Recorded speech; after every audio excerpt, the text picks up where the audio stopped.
Terima kasih atas kesempatannya. Saya Elizabeth Prilia Yahya Carvalho hari ini akan memandu dalam diskusi konflik tanah ulayat dan reformasi agraria.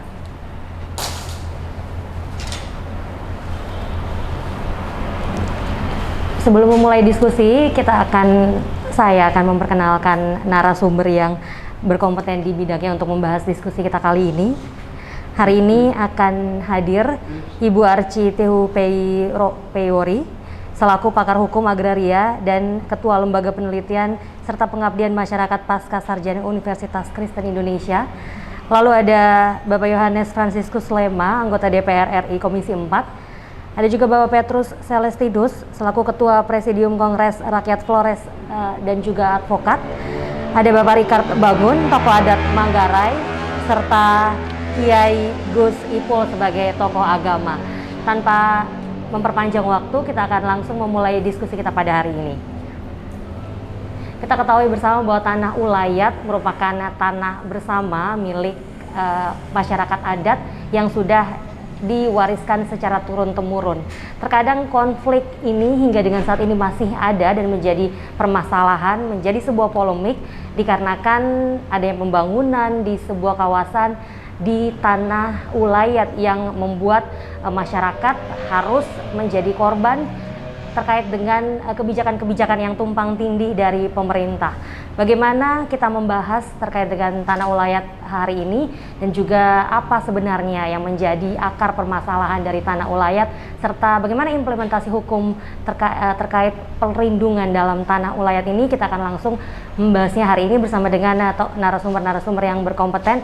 Mungkin saya pertama akan ke Pak Petrus terlebih dahulu. Pak Petrus, seperti yang saya sampaikan di awal tadi, memang hingga dengan saat ini konflik tanah ulayat masih ada dan kita ketahui bersama korbannya paling sering adalah masyarakat. Anda melihatnya seperti apa? Iya, jadi konflik hak ulayat atas tanah di mana-mana, ya, terutama sekarang ini kita lihat yang paling sering terjadi di kawasan Indonesia Timur, ya, di Sumatera, itu disebabkan oleh kepentingan banyak pihak, karena mungkin di Pulau Jawa ini sudah penuh ya,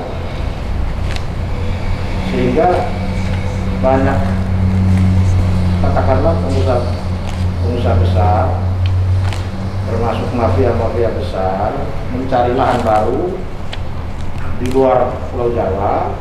Dan kehadiran mereka itu memunculkan banyak soal, terutama bagaimana dengan kekuatan yang mereka miliki, mereka bisa beli semua, ya, mereka mengacak-acak semua. Padahal kita lihat dari segi peraturan perundang-undangan, tertarik mulai dari UUD 45, turunan ke bawahnya, Undang-Undang Agraria atau Undang-Undang Pertanahan, peraturan pemerintah, kemudian muncul berbagai macam undang-undang yang semuanya menjanjikan, mengatur tentang bagaimana perlindungan negara terhadap hak-hak masyarakat hukum adat, hak-hak tradisional masyarakat di seluruh NKRI. Dari segi peraturan perundang-undangan ini sudah luar biasa, reformasi dilakukan berkali-kali, ya. Bahkan setiap ada menteri di bidang pertanahan selalu muncul perubahan peraturan. Begitu juga setiap kali ada pilgub pilkada selalu saja ada muncul perda-perda yang katanya bertujuan untuk memperkuat posisi hak-hak masyarakat. Tetapi dalam praktik apa yang terjadi? Banyak penggusuran hak-hak masyarakat atas nama kepentingan untuk pembangunan, atas nama kepentingan untuk membuka lapangan kerja dan lain-lain. Tetapi pada ujungnya rakyat tidak dapat apa-apa.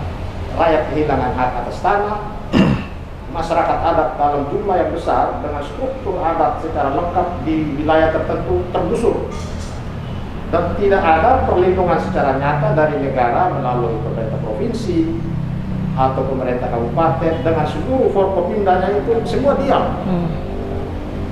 Sehingga kita lalu mencari sebetulnya apa yang terjadi, apa yang membuat negara ada di setiap struktur dari atas sampai bawah Tapi ketika hak rakyat diinjak-injak, tidak ada satupun dari mereka untuk memberikan perlindungan. Mereka diam.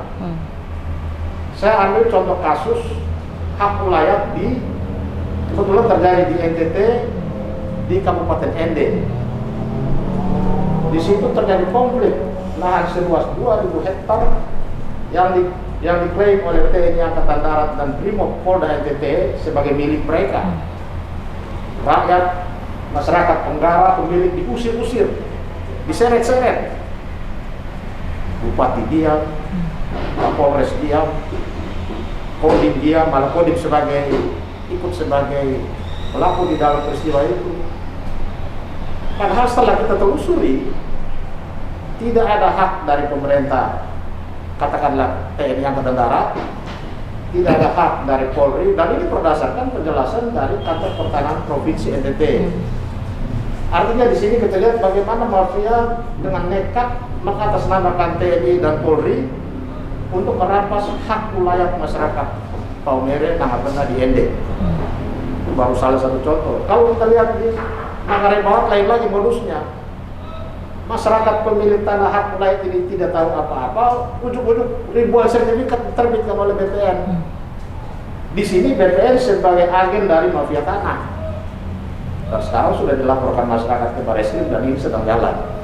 Artinya kita lihat dari segi perundang-undangan sudah oke, tetapi implementasinya yang masih sangat minim. Ini yang kita harus menggali kira-kira apa yang menyebabkan ini terjadi. Saya kira penjelasan saya mungkin ke narasumber lain bisa melengkapi. Baik, terima kasih Pak Petrus. Saya mungkin ke Pak Ricard Bangun. Tadi sudah disebutkan Pak Petrus, ada soal mafia tanah, ada juga undang-undangnya memang ini sudah jelas. Tapi praktik di lapangannya kadang kembali lagi, masyarakat lagi yang jadi korban. Pendapat Anda sendiri seperti apa? Ya, saya memulai tentang tanah dari perspektif makna ya, dari nilai lah. Jadi seperti berbagai suku di dunia, jadi masyarakat Manggarai di Flores memandang tanah sebagai sesuatu yang mulia dan luhur. Jadi tanah itu selalu dikaitkan dengan mulia dan luhur, sehingga ada tanah leluhur. Jadi ada keluhuran di sana. Jadi tanah, maka istilah lokalnya tanah Mbate di Seine, di Sempo. Jadi tanah leluhur karena mengandung keluhuran, mulia. Jadi tanah itu diasosiasikan dengan mulia. Maka istilah tanah Mbate, tanah warisan keluhuran, leluhur, bisa disejajarkan dengan berbagai sebutan keagungan tentang makna tanah, seperti tanah terjanji, itu promised land. Kemudian tanah impian, dreamland, dan tanah suci, holy land. Nah, semua atribut ini menyatu dalam istilah tanah keluhuran, tanah leluhur. Jadi orang Manggarai sebetulnya dalam sebutan lain ada dreamland, promised land, holy land, itu di Manggarai itu ada istilah lokalnya. Jadi yang menyatukan semua nilai-nilai ini dalam satu istilah tanah Mbate. Dari tanah Mbate tanpa haya, Mbate.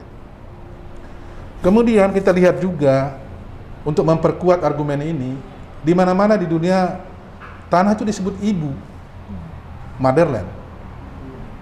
Kemudian ibu pertiwi. Juga ada yang menyebutnya sebagai ayah, fatherland.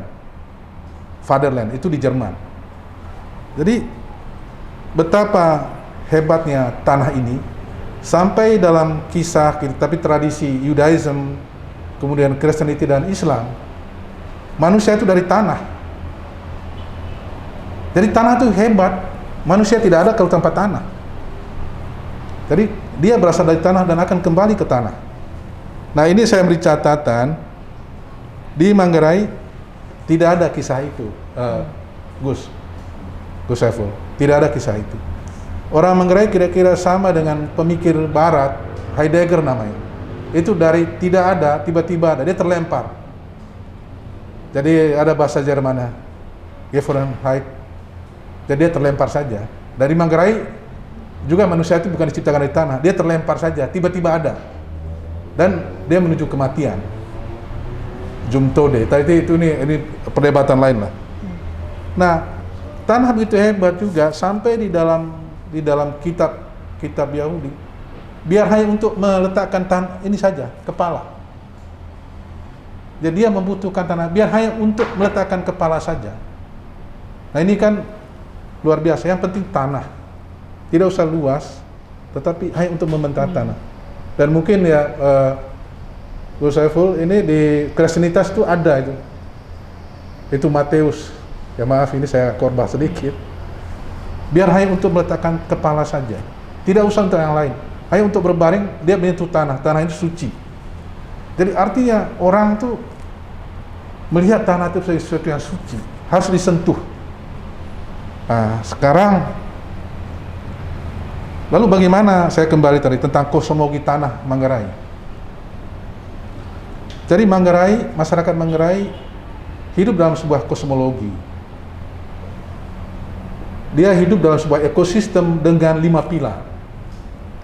Satu adalah rumahnya itu rumah gendang, rumah induk. Kemudian rumah dan kampung yang di sana namanya Golo. Jadi itu Golo itu sama dengan kampung, karena semua kampung itu letaknya di bukit. Maka disebut Golo sama dengan kampung. Jadi sebetulnya ini karena posisinya di gunung, di perbukitan, maka disebut Golo. Nah, ada 5 pilar ekosistemnya. Satu, itu ada rumah. Kemudian karena kampung itu melingkar, maka di tengahnya harus ada kayak alun-alun, pelataran, di mana semua kegiatan seni dan atraksi ada di sana. Lalu yang kedua, yang ketiga itu ada daerah pemujaannya. Tempat dari megalitikum, saya kira, ada batu besar yang tempat di mana orang mempersembahkan ke nenek moyang. Lalu yang keempat, ada sumber mata airnya. Lalu yang kelima, itu adalah tanah, lingko, komunal. Nah, mereka hidup dalam siklus itu, ekosistem tadi. Nah, sekarang ini mulai mengalami guncangan hebat ini. Karena ekosistem yang mereka bangun dengan pusat dunianya itu adalah Golo, kampung, sekarang mulai mengalami benturan yang hebat. Nah, di Manggarai sekarang seperti tadi yang singgung oleh Pak Petrus, tanah leluhurnya itu bagian dari ekosistem yang sekarang mulai dirampas oleh mafia tanah. Dan mafia tanah ini luar biasa dalam 1-2 tahun terakhir. Jadi sekarang di Manggarai Barat itu mengalami guncangan hebat dari berbagai aspek.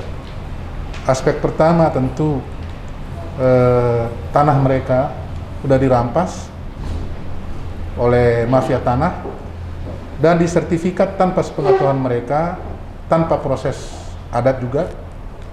Dan yang mensertifikat itu tidak satu pun masuk di situ.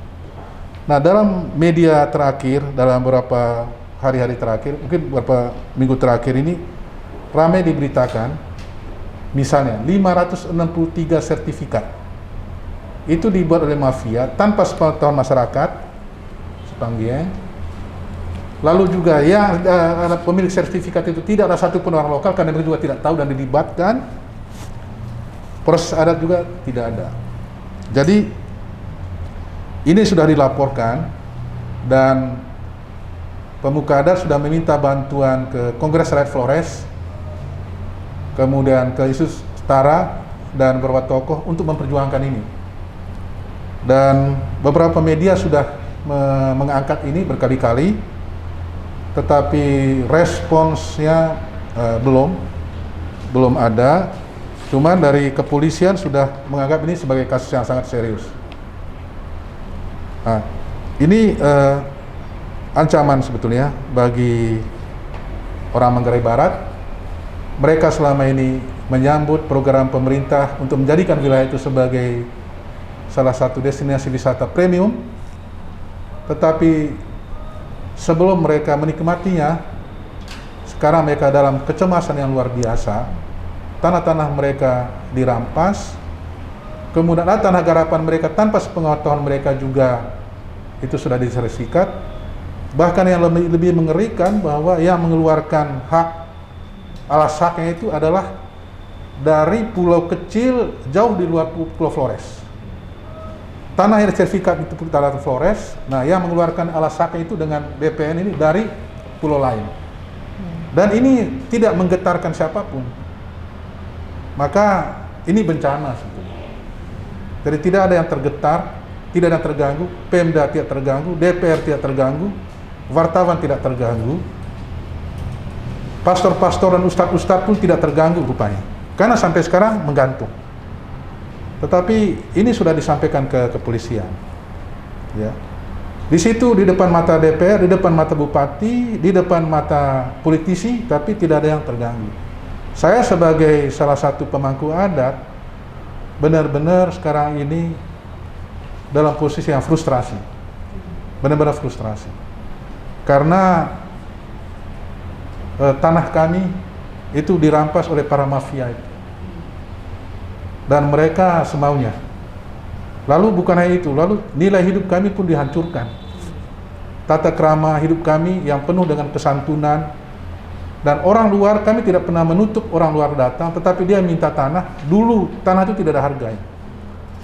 Karena kami harganya itu bukan pada tanah, harganya itu harga diri, pada diri kami. Karena ada harkatnya. Jadi kalau dia datang dengan baik-baik minta tanah, dengan cukup membawa seekor ayam dan satu botol katakanlah tua, maka tanah itu kalau diberikan dan disetujui, dia akan menjadi hak dia untuk turun-temurun. Tidak ada harganya, tapi prosesnya itu dengan adat sehingga juga diikat secara nilai adat. Nah, sekarang ini semua diinjak oleh orang-orang luar. Nah, kami bukan rasis, kami tidak mentang luar, kami membutuhkan orang luar datang untuk bantu membangun, tetapi kami tidak ingin bahwa nilai-nilai dan kearifan yang kami tumbuhkan ribuan tahun dalam keluhuran yang ditinggalkan oleh nenek moyang kami sekarang diinjak-injak.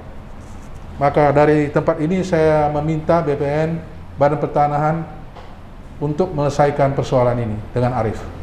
Kembalikan tanah ini ke masyarakat adat dan selesaikanlah dengan kearifan supaya kami tidak merasa dimarginalisasi oleh proses yang sangat legalistik, tetapi melanggar ke rasa keadilan kami, merasa hak-hak kami kan kemudian kami dihancurkan.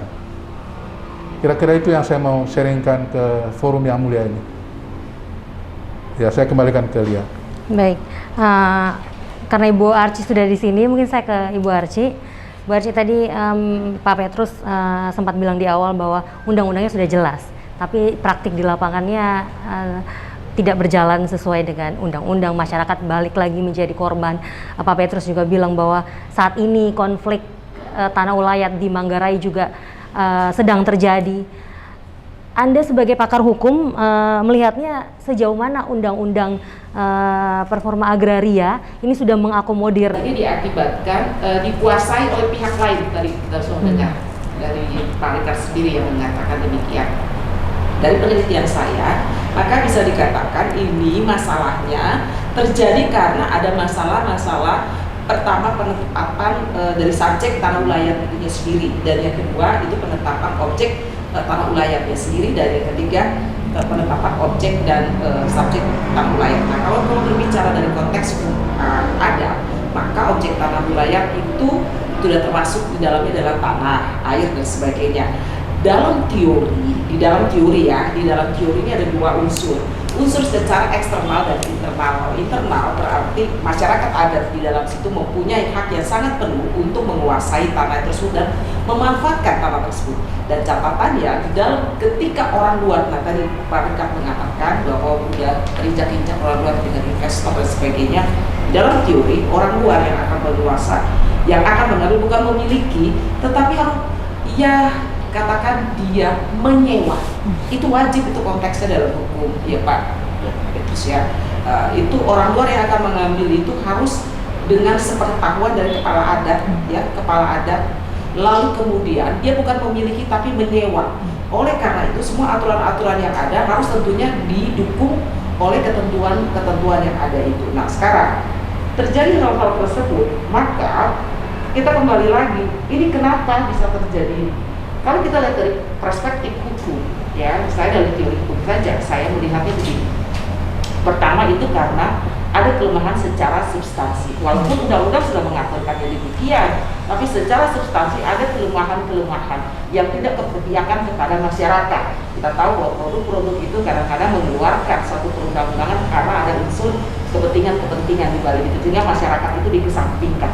Dan yang kedua, tidak ikut sertakan masyarakat adat atau yang mempunyai kepentingan di dalam masyarakat tersebut tidak disertakan. Nah, ajasnya itu adalah musyawarah mufakat. Tetapi yang terjadi kadang-kadang adalah tidak ada kesabaran dari masyarakat, dari pemangku-pemangku kepentingan, katakan dari orang luar itu yang mau melakukan musyawarah mufakatnya itu, sehingga terjadi hal-hal yang tidak diinginkan. Padahal ajasnya itu adalah musyawarah mufakat, karena itu unsur-unsur yang sangat universal dalam konteks hukum adat itu.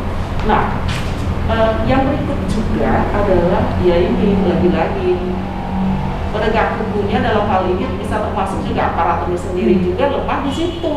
Karena apa? Unsur-unsur yang kalau kita mau berbicara di dalam konteks hukum positif, kalau dia bermasalah, maka tentu ketentuan yang dilakukan dapat hukuman sekian. Tetapi ada unsur-unsur yang hukum ini sudah dianalisis dengan bermacam-macam unsur, baik dari sisi ekonomi, politik, dan sebagainya. Itu menjadi urusan. Nah, lalu kembali lagi, kalau dengan demikian, di mana harus ada komitmen dari pemimpin daerah. Dalam hal ini tentu harus ada perda-perda yang berkepihakan kepada masyarakat, tentunya kepada aglaya. Saya kasih contoh, misalnya ada salah satu contoh saja di Papua itu kan ada undang-undang otonomi khusus. Nah itu tapi dalam implementasinya tetap berbenturan. Karena apa? Karena undang-undangnya itu tidak sinkron, tidak sinkronisasi. Maka bagaimana? Mohon maaf, karena undang-undang mengatur tentang hak wilayah ini, selain daripada undang-undang pokok agraria, undang-undang kehutanan dia mengatur sendiri, undang-undang pertanian dia mengatur sendiri. Jadi ini tidak disinkronisasi. Harusnya itu dilihat dengan perspektif yang tentunya secara komprehensif seharusnya, tetapi ini dipecah-pecahkan. Nah, kalau melihat kembali dari reforma agraria itu kan dengan dikeluarkannya Peraturan Presiden Nomor 2018 yang mengatur tentang reforma agraria, memberikan suatu akses baik dari kepemilikan maupun juga akses kepada keadilan. Tetapi di dalam pelaksanaannya ternyata sampai saat ini masih terjadi benturan-benturan. Nah, oleh karena itu tadi seperti disampaikan Bapak, itu terjadi mafia tanah. Mafia tanah itu kalau kita bisa tipologi secara konteks tekstual keilmuan, maka di sini adalah itu permufakatan, Pak. Kalau terjadi permufakatan dalam hal tersebut, untuk bagaimana? Untuk menguasai agar tanah tersebut.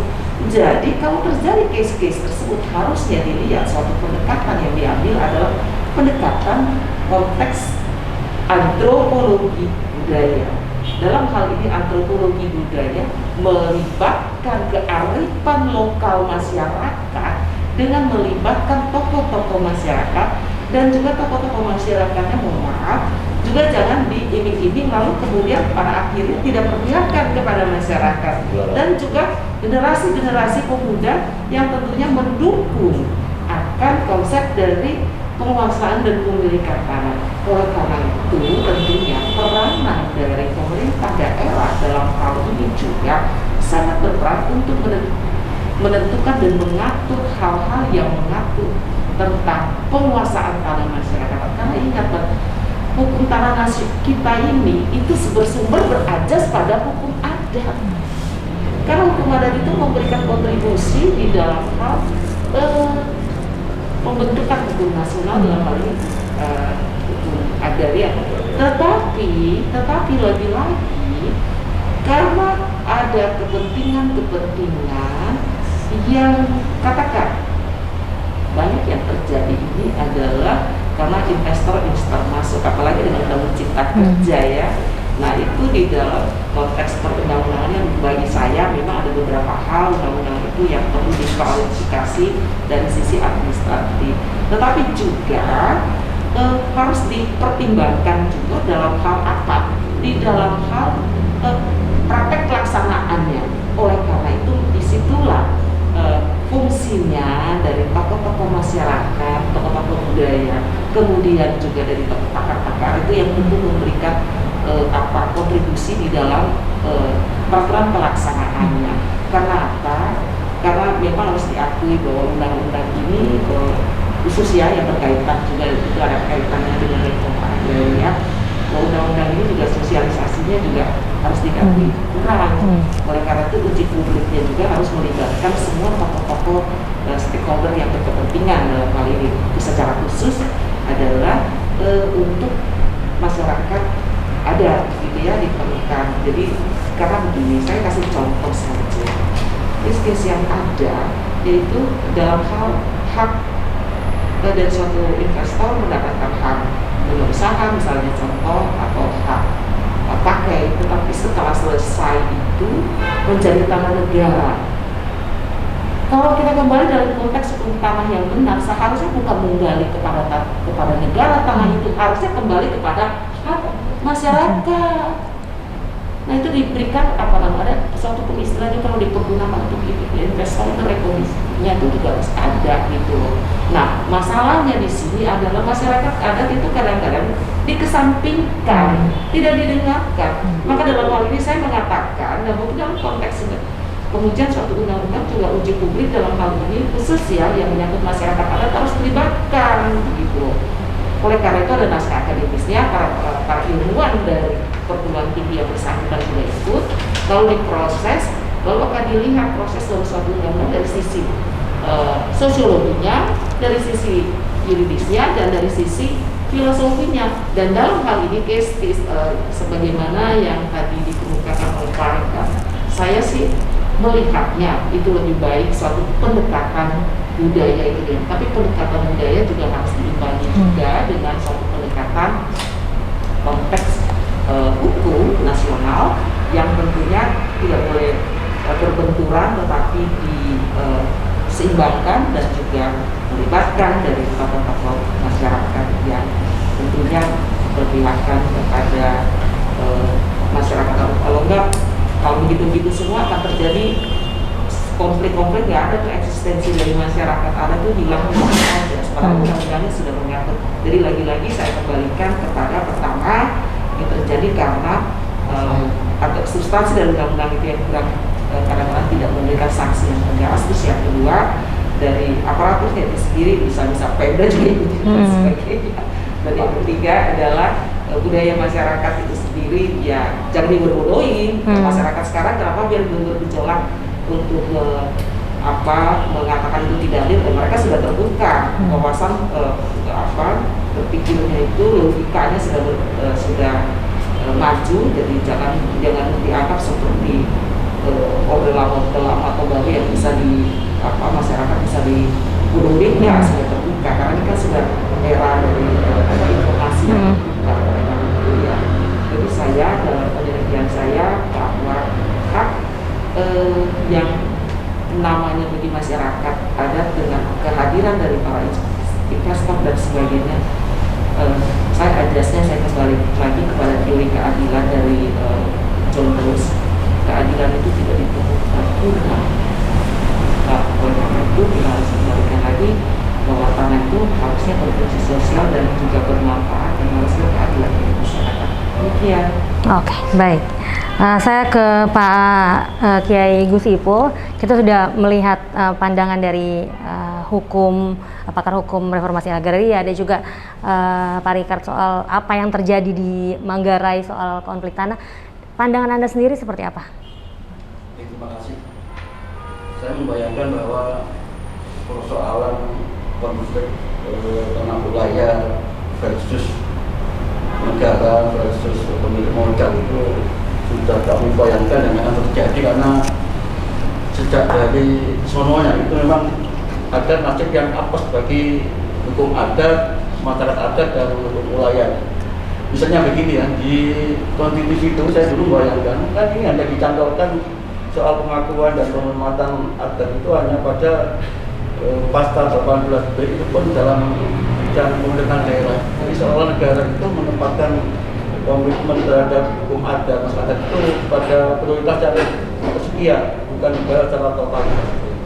Dan punyanya di Undang-Undang UPA nomor 5 tahun 60 itu di pasal 3 itu hanya sekitar sejauh itu masih ada. Jadi itu seperti. Nah itulah yang oleh Undang-Undang Dasar yang diamandemen kawan-kawan DPR pada waktu itu, MPR pada waktu itu hanya negara mengakui dan menghormati. Kalau ada satu kata saja dan memelihara misalnya itu luar biasa itu. Ada komitmen dan kewajiban politik negara untuk memelihara masyarakat adat. Memang prakteknya saya menunjukkan bahwa ada alasan politik negara kenapa berlaku agak zolim dan dalam bentuk ya memperlakukan masyarakat adat karena dengan sama-sama itu ditiadakan. Masih ada nggak hak wilayah itu, masyarakat adat itu yang paling sering terjadi itu. Oleh karena itu konfliknya adalah yang terjadi hak wilayah itu selalu ada dua, vertikal dan horizontal. Horizontal sering selesai dengan secara adat, tapi yang vertikal ini pasti ada masyarakat dengan negara yang mewakili kepentingan itu. Nah, sebetulnya dalam konteks hukum apapun termasuk di Islam itu ada kaidah al-adat mahkamah adat itu kaedah atau tradisi itu menjadi hukum yang sangat kuat. Malah analisis saya, hukum adat itu malah lebih kuat daripada hukum-hukum yang dibikin oleh kelompok masyarakat di zaman modern. Kenapa? Hukum adat itu dibikin, prosesnya adalah betul tanpa kepentingan yang sifatnya titipan. Itu dalam proses pengalaman atau muatan-muatan nilai yang berkembang di masyarakat, lantas muncul menjadi norma-norma sendiri, menjadi hukum adat. Tidak ada kepentingan titipan siapa, itu nggak ada itu. Tapi kalau undang-undang bisa saja walaupun ada naskah akademisnya, tapi ada titipan, ini kepentingan apa itu sehingga distorsi terhadap kepentingan nilai terhadap kepentingan masyarakat sendiri. Itu lagi-lagi memang ada persoalan. Di Islam sendiri ada istilah di dalam hak asasi di dalam konteks Islam itu ada 5, termasuk salah satu adalah hifdzul mal, pemeliharaan mal, masuk tanah, harta, rumah itu luar biasa mendapatkan posisi sangat tinggi. Saya dari Jawa, saya dari Malang, ada istilah Jawa itu persis tadi yang di Pak Nikat di ADT ada istilah itu sangat simpel. Saya gebuk batu, saya nyari bumi. Batu itu kan jadi kehormatan. Saya nyari bumi, jadi bumi itu betul kehormatan itu. Sejengkal pun kalau itu dilanggar, orang rela mati dan itu sah secara kehormatan. Tapi tiba-tiba kok negara seolah-olah menelantarkan itu ya tanah milik masyarakat adat dan terusnya itu. Oleh karena itu saya mencoba mengamati komitmen negara itu yang waktu itu pertanyakan ya sejak zaman Orde Baru itu ada land reform yang ternyata implementasinya adalah dalam bentuk program transmigrasi bagi tanah untuk beberapa. Nah itu konteksnya itu. Pada zaman reformasi aneh lagi, reformasi itu belum pernah dengar kita ada kebijakan yang sifatnya sangat pro masyarakat adat untuk melindungi hak wilayah masyarakat. Yang ada pada waktu itu saya pernah di Komisi 2 di Komisi Pertanahan pada zaman BPN Pak Wijaya Winata itu ada narasita layanan rakyat sertifikasi tanah. Tapi faktanya juga masih belum. Jika dipesetkan narasita itu ya larang karena tanah kami disita gitu. Kita percaya begitu itu. Yang terjadi hingga komitmen itu belum muncul sekali. Dan konon kan land reform itu sendiri kan Lenin yang buat dan Lenin itu juga memanipulasi land to tiller. Jadi tanah itu untuk para penggarap tanah. Itu tuh ternyata provokasi politik komunis pada waktu itu bahwa ayo kita tata tanah itu untuk para penggarap, tapi adalah untuk partai kemudian. Dan reform dalam konteks politik sekarang ini juga begitu itu. Sekarang juga Pak Jokowi mungkin hampir terjebak juga, misalnya hutan untuk rakyat gitu. Itu tidak menyelesaikan masalah pada sesungguhnya, misalnya hak wilayah kaum adat dan konon negara mungkin berlindung di balik. Sebetulnya masih ada nggak sih masyarakat adat itu yang sering dijadikan dalil para negara untuk mengakuisisi, mengkooptasi tanah. Sebetulnya ada proses kalau kami tidak suatu ya, proses tanah wilayah itu menjadi dimiliki atau bahkan dibeli itu memungkinkan. Pertama jika memang existing memang tidak ada lagi masyarakat adat itu, tapi prosesnya harus melalui menjadi milik negara dulu.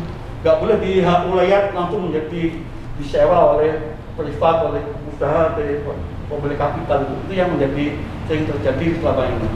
Nah, menurut saya kembali kepada prinsip ada memang kesulitan setiap rezim sejak Orde Baru sampai reformasi itu. Reform yang sukses itu kan relatif mempertahankan 4 hal ya. Pertama, ada kemauan politik yang sangat tinggi dari negara. Ini tapi kemarin pertanyakan apa betul kuat. Rezim ini belum terlalu kuat memiliki komitmen untuk menyelesaikan masalah tanah, khususnya untuk tanah-tanah adat. Yang kedua, ada organisasi petani yang kuat. Misalnya kita tahu kan macam-macam kan, nggak terlalu kuat karena di koperasi berbagai kepentingan juga terpecah-pecah itu. Yang ketiga, adanya database yang kuat. Nah, ini problem Indonesia. Data di mana, ukurannya di mana, lokasinya di mana itu menjadi problem. Dan terakhir adalah tidak adanya anggaran yang cukup kuat. Nah, yang keempat ini sering sekali jadi dalih pemerintah karena nggak ada anggaran kuat, maka mengajak pihak ketiga kapital untuk membiayai itu. Nah, inilah terjadi distorsi. Bagaimana penyelesaian masalah tanah adat itu menjadi kepentingan para kapital. Karena itu ke depan, saya terima kasih senang sekali ada forum ini. Mungkin kita perluan Pak Dikat, Pak Tekus dan Ibu untuk selama beberapa tahun ya, berapa lama itu sampai berhasil ya kita kampanyekan ini. Bahwa ini ada masalah yang reformasi lupa itu.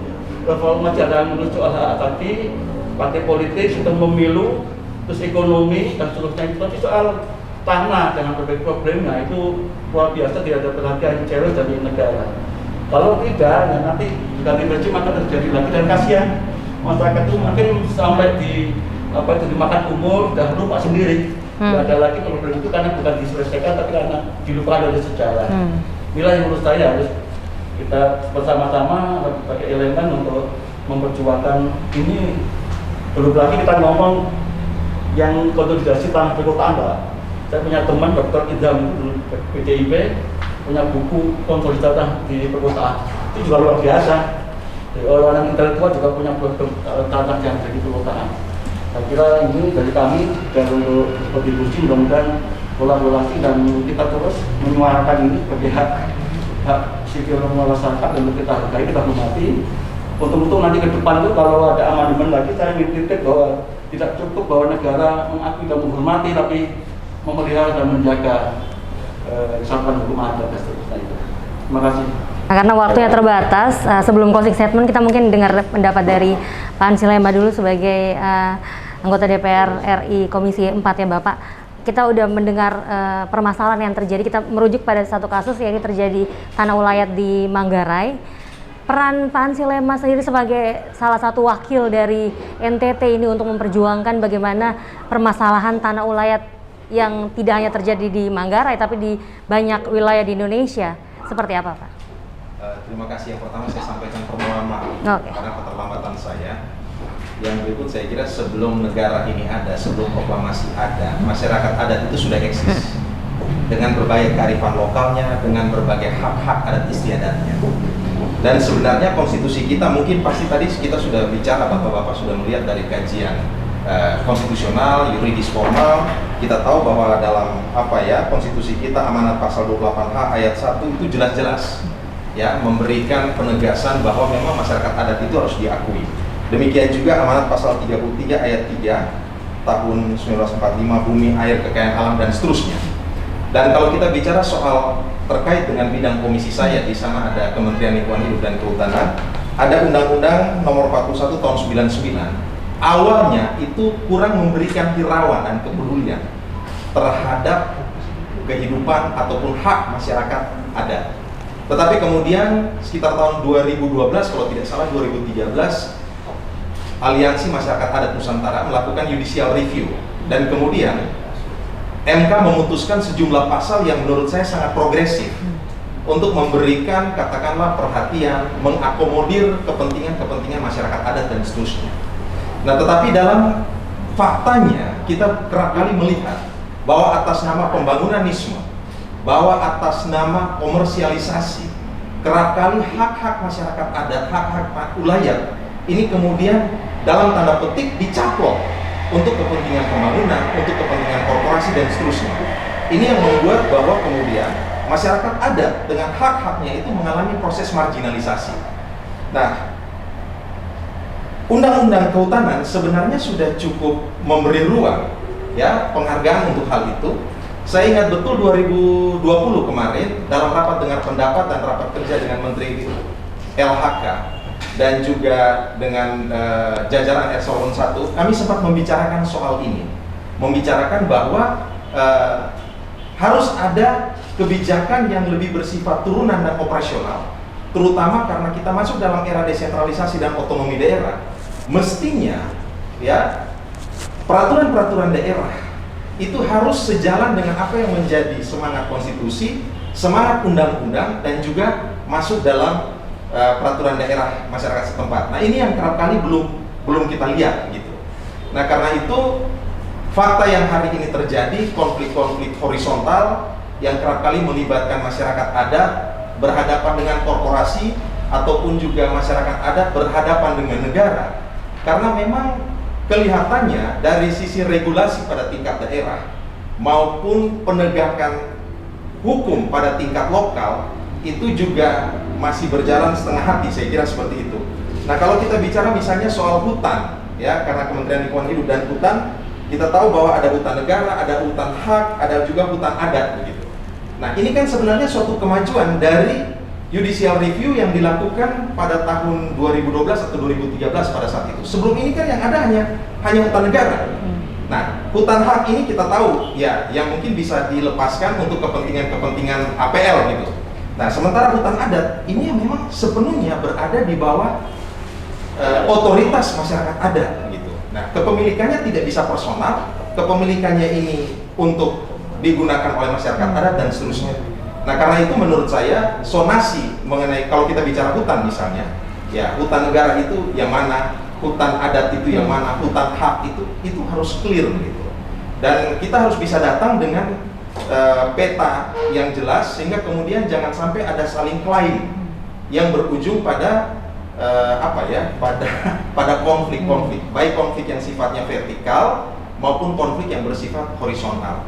Tetapi pengamatan saya dalam banyak kasus kerap kali masyarakat adat itu mohon maaf dikalahkan oleh kepentingan korporasi ataupun digilas oleh kepentingan negara. Nah, ini yang harus kita pikirkan bersama.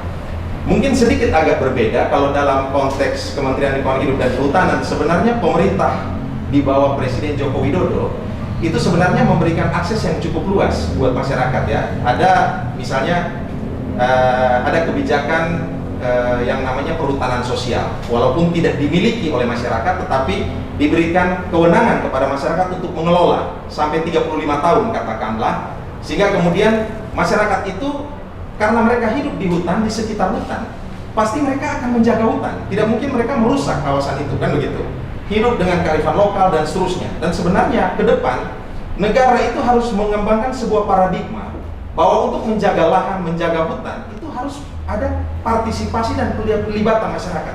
Kenapa? Karena mereka tuh punya kearifan lokal. Kita sebut saja misalnya masyarakat adat Dayak, itu mereka akrab sekali dengan lahan, ulayat, dengan hutan dan seterusnya. Dan saya yakin mereka tidak mungkin merusak hutan kalau kita bicara dalam konteks menjaga kelestarian hutan ya. Ada hutan lindung, ada hutan konservasi. Nah, juga ada skema yang kemarin Presiden lakukan, tapi itu sudah pelepasan betul yang namanya TORA. Masyarakat diberikan sertifikat untuk lahan yang dimiliki karena menganggap masyarakat sudah cukup lama, berpuluh-puluh tahun bahkan turunan mereka hidup di situ. Nah, mungkin ini beberapa hal yang bisa saya sampaikan, tetapi poin saya adalah bahwa negara tidak boleh sewenang-wenang begitu atau terkesan tunduk di hadapan korporasi, sementara kemudian komunitas masyarakat adat ini dengan berbagai hak itu terkapar karena digilas oleh dua kekuatan ini. Saya kira itu poinnya. Baik, terima kasih Pak Sulaiman. Kita masuk ke closing statement. Pertama mungkin bisa Pak Ricard lebih dahulu. Ya, pernah negara kita ini dipuji karena penjajah Belanda hanya dua yang diakui, yaitu tanah negara dan tanah ulayat. Nah, tanah negara yang namanya perkebunan itu ondernaming itu adalah milik negara, kemudian adalah milik masyarakat.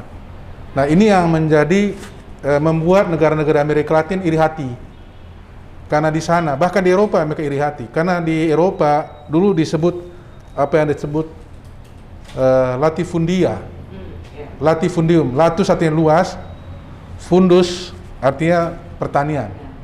Jadi itu ada ondernaming, dari Belanda itu ondernaming, tapi itu untuk negara. Sementara di luar itu adalah ulayat. Jadi waktu Belanda aman, sampai Orde Baru aman. Rusaknya ini setelah Orde Baru. Nah, kita bicara land reform, tapi ironinya justru rakyat tidak dapat tanah, yang ini dikasih ke orang yang punya tanah, yang sudah punya tanah.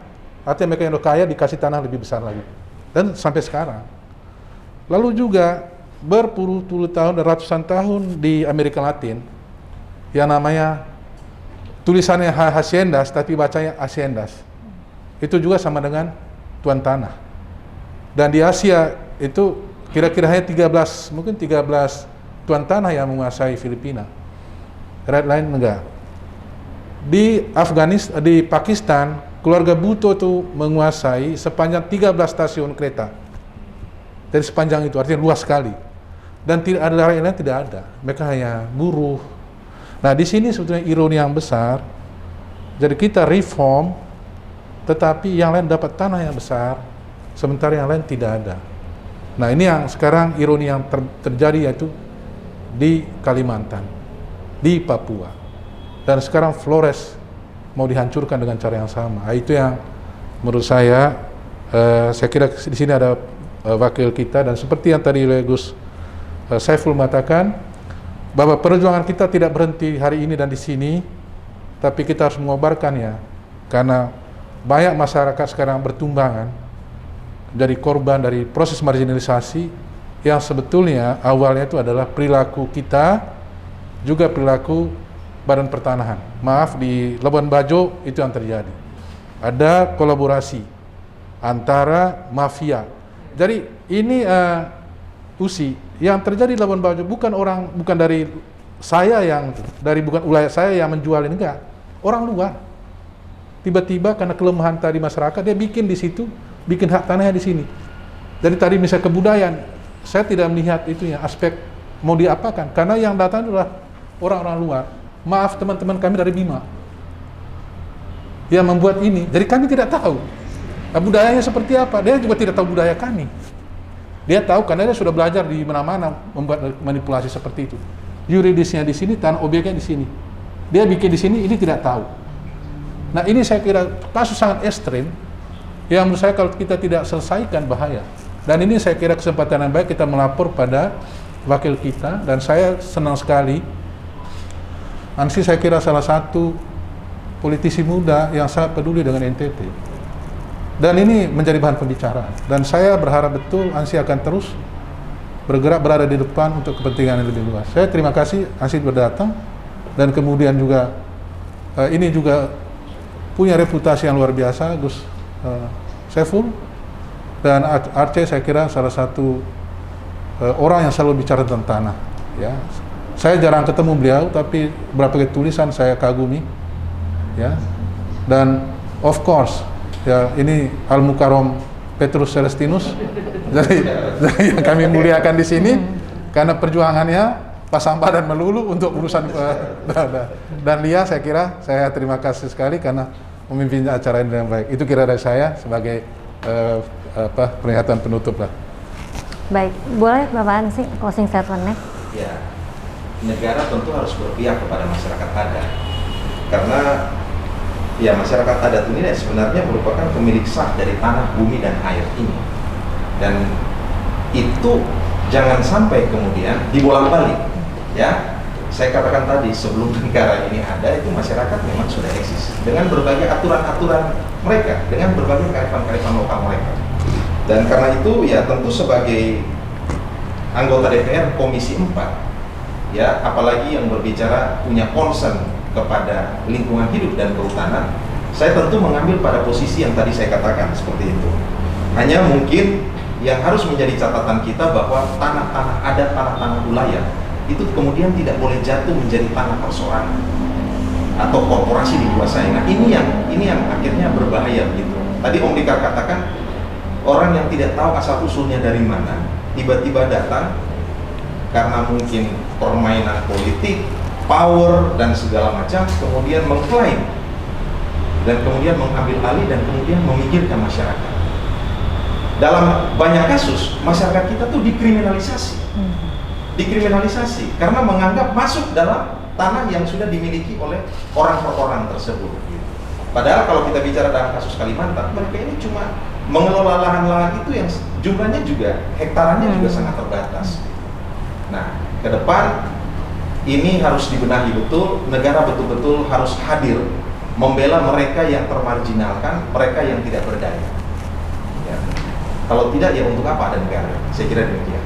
Baik, Kiai boleh. Oke. Terus ketemu dari saya awali dengan mengutip pernyataan Sayyidina Ali, sahabat Nabi. Sayyidina Ali pernah berkata, kezaliman itu akan terjadi kalau terjadi kerjasama antara dua pihak, yaitu pihak yang mendolimi dan pihak yang didolimi.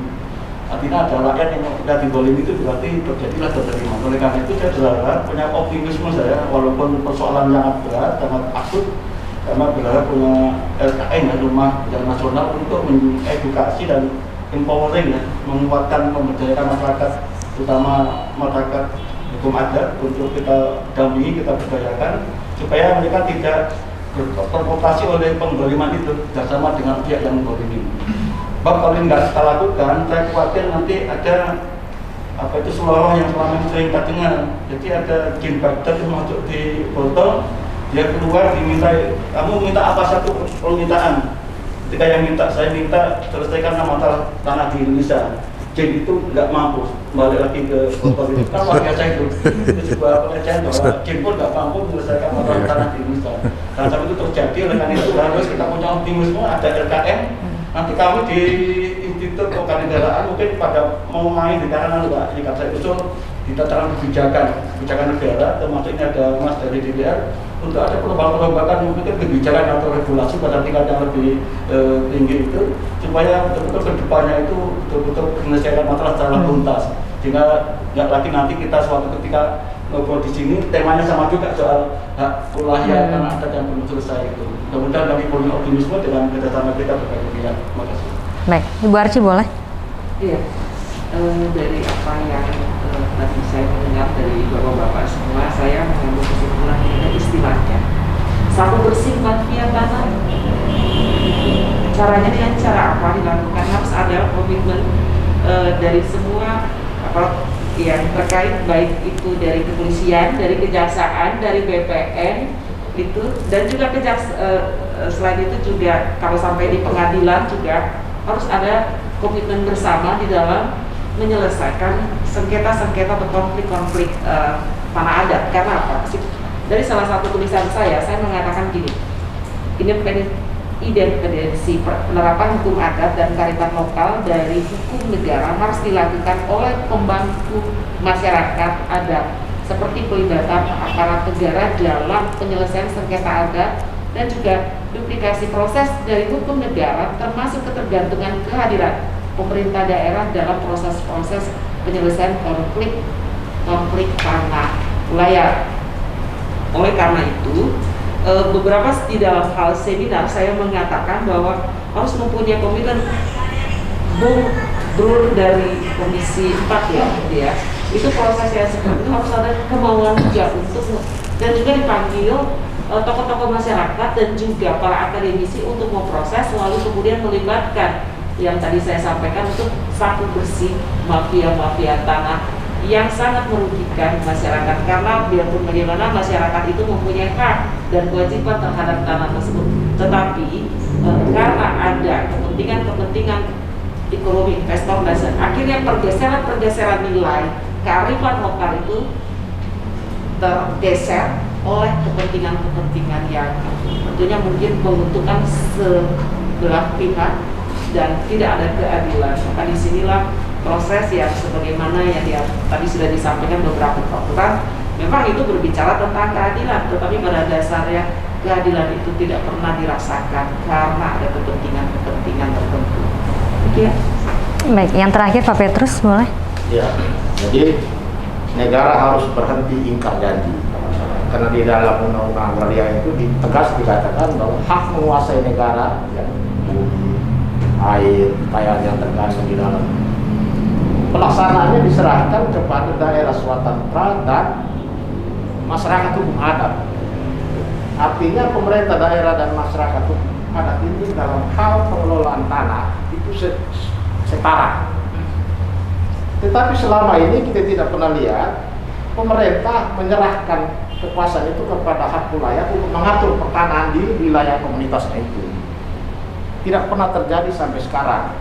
Nah, kelemahannya kita punya hak wilayah ya, yang boleh dikatakan tidak punya baju, tidak punya sepatu, tidak punya topi, jadi tidak punya identitas. Begitu masuk di dalam konflik, dibawa ke polisi, dibawa ke pengadilan, selalu ditanya, mana bukti hak wilayah? Bukti itu artinya mana suratmu? Dia tidak punya apa-apa. Karena dia tidak punya apa-apa, dia selalu dikalahkan. Karena itu Rumah Kebudayaan Nusantara ini dan kita semua yang ada di sini punya kewajiban untuk segera memberi identitas. Dia harus punya identitas sebagai hak wilayah. Misalnya identitas hak wilayah Aumere. Kita harus memberi dia identitas dengan bentuk badan hukum, misalnya kita aktekan. Kita daftar di Kementerian Hukum dan HAM. Di situ akan lengkap luas wilayahnya berapa, batasnya di mana, berapa anggota komunitasnya, siapa kepala sukunya, bagaimana distribusi kekuasaannya kalau dia misalnya sudah almarhum atau bagaimana. Ini semua ini kan kosong. Kita menyatakan dia punya hak wilayah, tapi dia tidak punya apa-apa. Satu identitas pun tidak ada. Dan ini membuka peluang untuk mafia-mafia besar dari mana-mana masuk, mengacak-acak. Saya sedikit tambahkan lagi, Bang Petrus, saya setuju ya, bahwa memang hak masyarakat adat ini harus kuat di mata hukum. Karena dalam berbagai kasus, bahkan perubahan zonasi itu bisa terjadi, walaupun awalnya sudah disebutkan, ini zonanya untuk apa, ini zona apa ya. Tata ruangnya sudah jelas, tetapi karena kepentingan ekonomi terutama, yang kemudian membuat proses regulasi ini bisa berubah. Saya kira ini ke depan saya mendukung penuh Bang Petrus, dan besok kami akan rapat dengan Menteri Lingkungan Hidup dan Kehutanan. Tentu wacana-wacana seperti ini akan kita sampaikan. Komisi 4 tentu terbuka. Kami juga mengalami tentu memiliki keterbatasan, Bang Petrus, memberikan untuk bisa mendapatkan banyak informasi, data dan pengetahuan terkait hal ini. Karena itu kami terbuka terhadap berbagai masukan, sehingga ini juga bisa menjadi concern kepedulian dari teman-teman Komisi 4 untuk didorong. Saya kira demikian. Ya, penutup dari penutup, Romo Beni. Ini penutup dari penutup ini. Ya, anggota dewan yang terhormat itu memberi fasilitas. Ini kan persoalannya kan masyarakat di Labuan Bajo dan NTT. Bisa nggak anggota dewan yang terhormat membuat solusi konflik ini? Nah, ini yang menurut saya harusnya segera dilakukan. Karena apapun dia mewakili 2 juta lebih anggota, yaitu warga masyarakat. Nah, kita melihat perlu dijemput sekarang Komisi 4 bersama Kapolri bikin solusi sarasean di Labuan Bajo menyelesaikan konflik-konflik itu. Nah, ini yang harusnya ditendang bolanya. Jadi nanti kita berharap saudara saya yang mulia ini melakukan tindakan yang konkret. Rakyat menagih janji, dan janji rakyat itu adalah janji yang harus dipenuhi, karena hutang pada rakyat harus dibayar. Jadi saya berharap segera dibikin. Berat sekali Romo ini, berat sekali ya.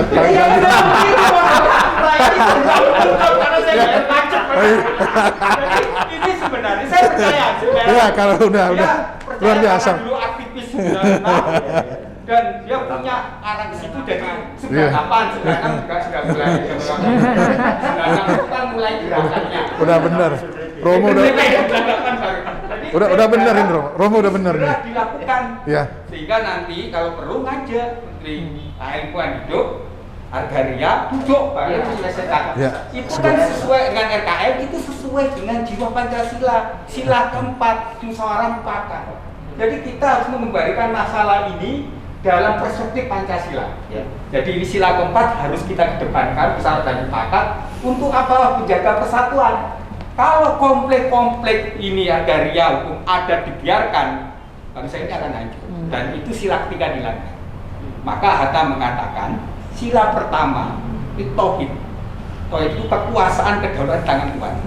Jangan menipu, jangan berbohong, dan membela kebenaran. Wakil rakyat itu membela kebenaran. Nah, kita berharap Ansi Lema datang untuk membawa kebenaran dan membela kebenaran. Amin. Suara kenabian dibutuhkan.